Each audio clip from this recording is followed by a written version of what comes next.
SU-37. This isn't the maiden flight. I actually flew it yesterday, but I had an aluminum bracket and it literally broke off when I was in the air. But I'll show you pictures of that. I got it all balanced out. I actually stuck a couple batteries in there next to SpongeBob. Come here. Next to SpongeBob because I needed that much weight in the front. It was a little bit too tail heavy. But I mounted that Exceed motor on this one with the 6x4 prop.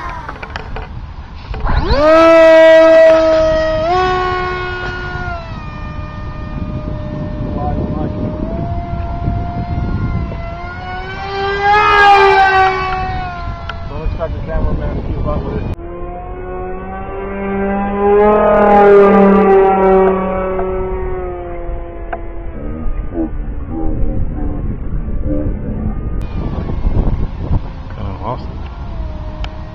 I'll do close 5 rounds.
Let's switch sides, walk over, let's walk over. Okay.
Something seized.